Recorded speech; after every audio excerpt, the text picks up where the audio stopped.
Hello बच्चों। आज सबसे पहले हम पहले पाठ की चर्चा करेंगे, इतिहास और हमारा नागरिक जीवन पर आधारित पहला पाठ, जिसमें है टॉपिक है कि इस्लाम का भारत में आगमन। तो इस्लाम का भारत में आगमन कैसे हुआ, इस चीज़ को जानने के पहले हम थोड़ा सा इस्लाम के बारे में जानेंगे कि इस्लाम है क्या। 570 ईस्वी में हजरत मोहम्मद साहब का जन्म हुआ अरब में, यानी कुरैश कबीले के रहने वाले थे। कुरैश कबीला एक ऐसा कबीला था जहाँ पे कबीलाई संस्कृति चलती थी और लोग खाना बदोशों की तरह इधर उधर भटकते हुए भोजन और पानी और रोजगार की तलाश में टहला करते थे।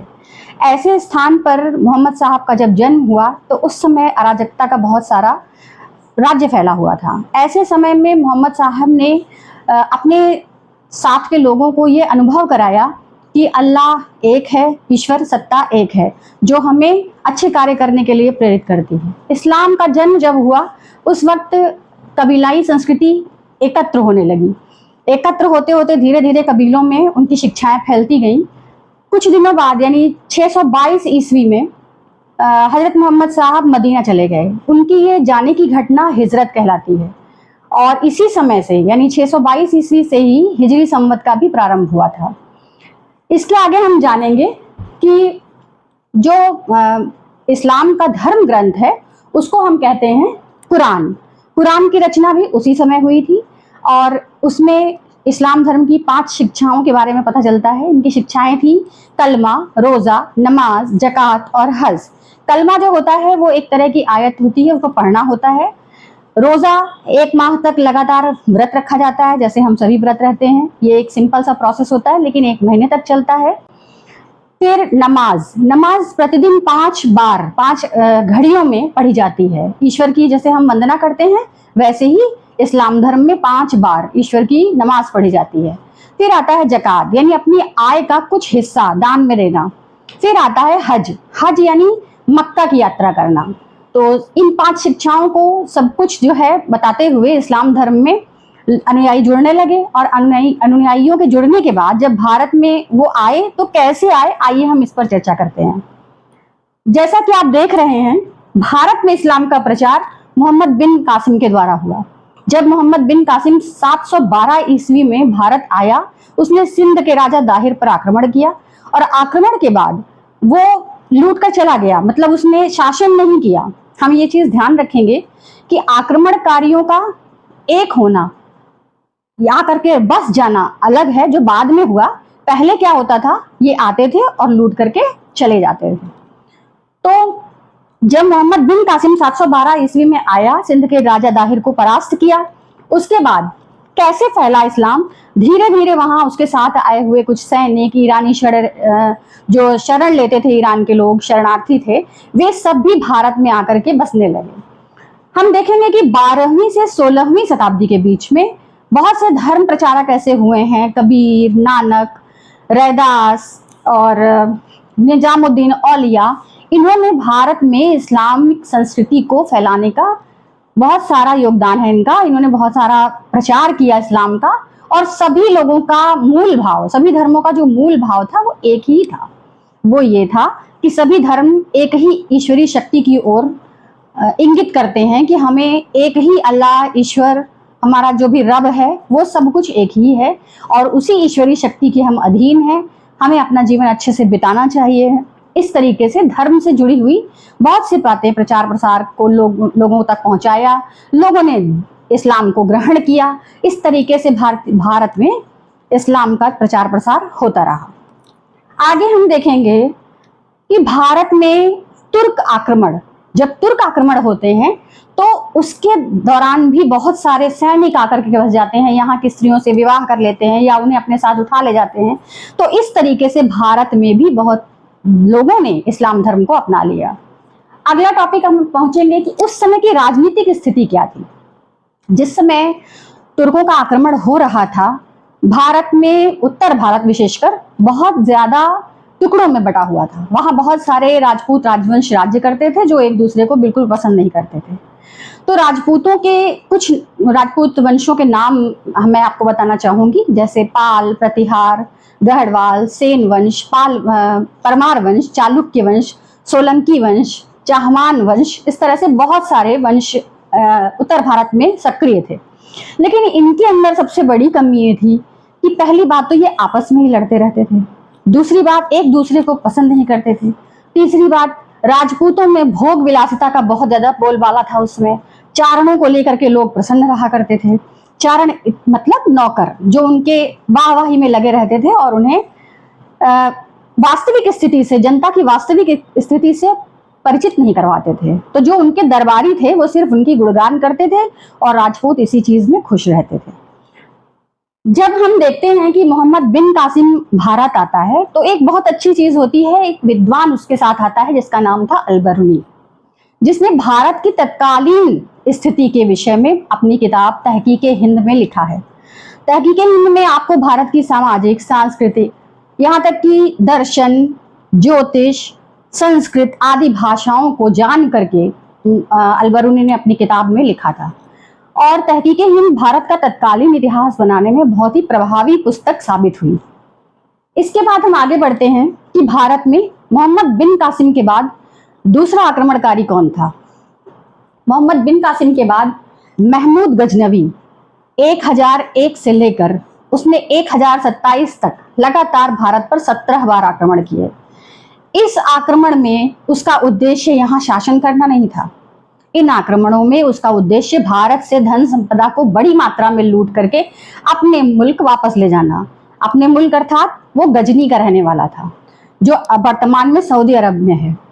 तो गजनी का महमूद गजनवी, उसकी सबसे प्रसिद्ध जो लूट थी उसको कहते हैं सोमनाथ मंदिर की लूट। उसने गुजरात के सोमनाथ मंदिर को, जो कि बहुत सोने चांदी हीरे जवाहरात से भरा हुआ था, उसे लूट कर वो अपने मुल्क ले जाता था।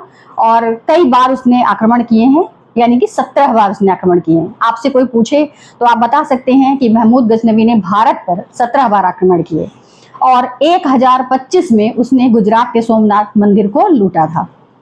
तो इस तरह से पहला आक्रमणकारी हो गया मोहम्मद बिन कासिम जो 712 ईस्वी में आया था।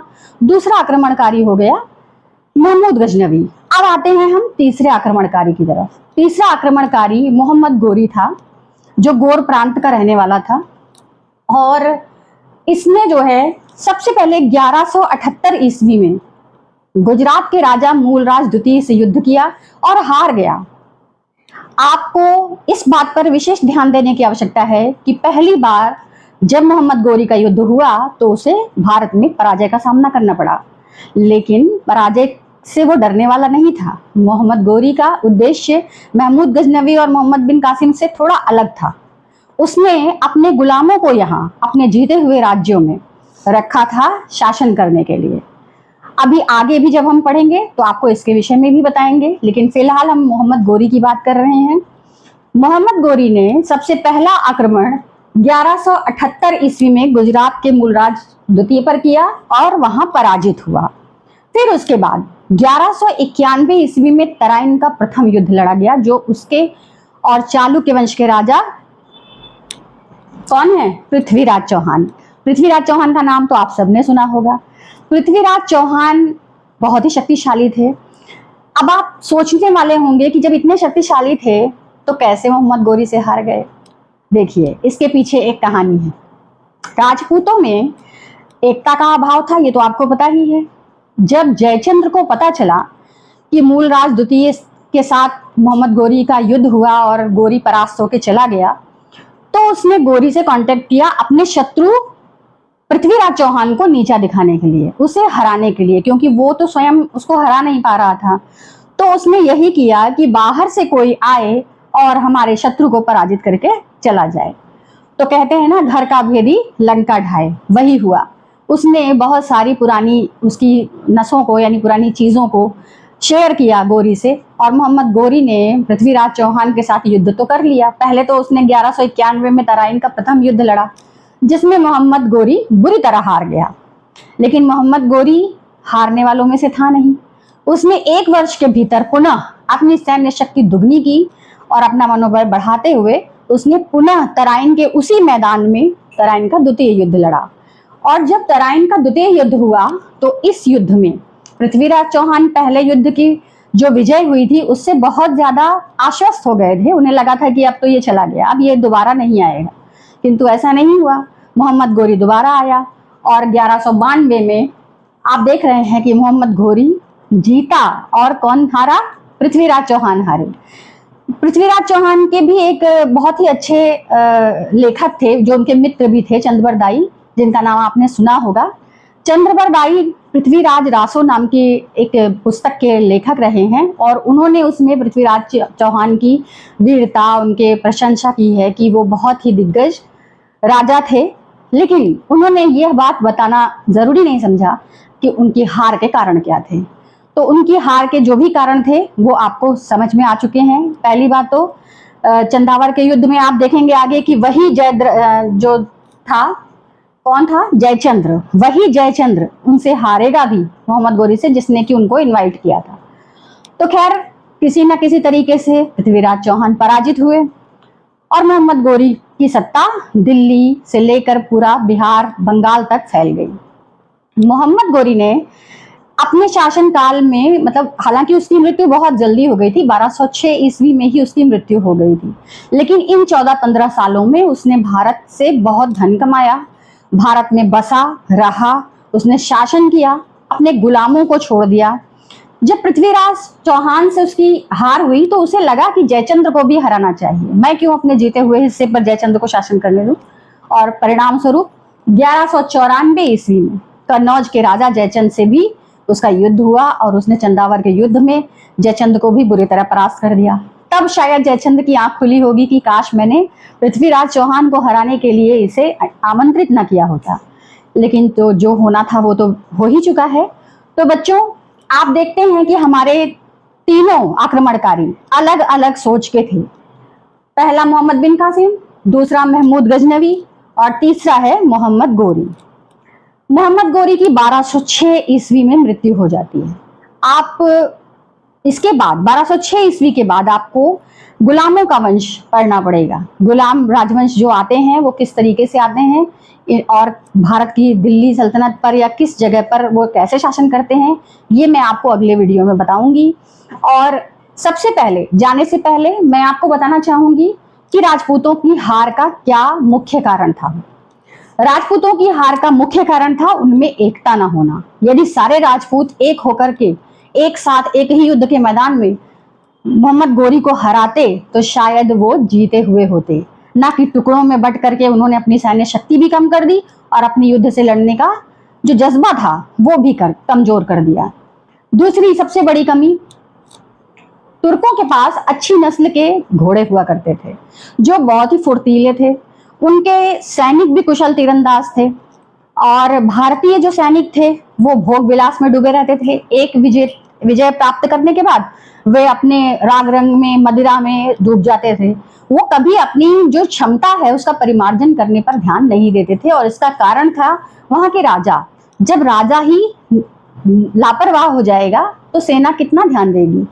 तो ये कुछ मूलभूत कमियां थी जिनकी वजह से हमारे राजपूत हार गए और मोहम्मद गोरी की विजय हुई। अब आइए आप देखते हैं कि यहाँ पर कितने प्रश्न बन रहे हैं। कुछ ऐसे भी प्रश्न बनेंगे जिनका सीधा सपाट उत्तर मैंने इसमें मेंशन किया है। जैसे इस्लाम की शुरुआत कब हुई? इस्लाम की शुरुआत 570 ईस्वी में मोहम्मद साहब का जन्म हुआ, उसके बाद हुई। ठीक है। उसके बाद मदीना प्रस्थान की घटना क्या कहलाती है? मदीना प्रस्थान की घटना हिजरत कहलाती है। इस्लाम धर्म की पवित्र धर्म ग्रंथ का नाम बताइए। इस्लाम धर्म की पवित्र धर्म ग्रंथ कुरान है जी। अगला प्रश्न बनता है कि अलबरूनी किसके साथ भारत आया था? अलबरूनी मोहम्मद बिन कासिम के साथ भारत आया था और तत्कालीन शासन, राज्य व्यवस्था, सांस्कृतिक जीवन और जिस तरह का भी उनका जीवन शैली थी वो सब कुछ उसने अपनी पुस्तक में लिखा हुआ है। अलबरूनी के द्वारा लिखी गई पुस्तक का क्या नाम था? अलबरूनी के द्वारा लिखी गई पुस्तक का नाम तहकीके हिंद था। या इस तरीके से भी ये प्रश्न पूछा जा सकता है कि तहकीके हिंद किसकी रचना है? तो तहकीके हिंद अलबरूनी की लिखी हुई रचना है। ठीक है। इसके अलावा अब हम आगे बढ़ते हैं। मोहम्मद गोरी भी 3-4 प्रश्न उसके द्वारा भी बन रहे हैं। जैसे 1178 ईस्वी का गुजरात का मूलराज द्वितीय के साथ जो उसका युद्ध हुआ था, तो प्रश्न आ सकता है कि मोहम्मद गोरी किस युद्ध में पराजित हुआ था? तो मोहम्मद गोरी 2 युद्धों में पराजित हुआ था। पहला मूलराज द्वितीय के साथ हुआ पहला युद्ध यानी गुजरात के 1178 ईस्वी में जो आक्रमण हुआ था उसमें पहली बार परास्त हुआ, और दूसरी बार तराइन के प्रथम युद्ध में भी परास्त हुआ।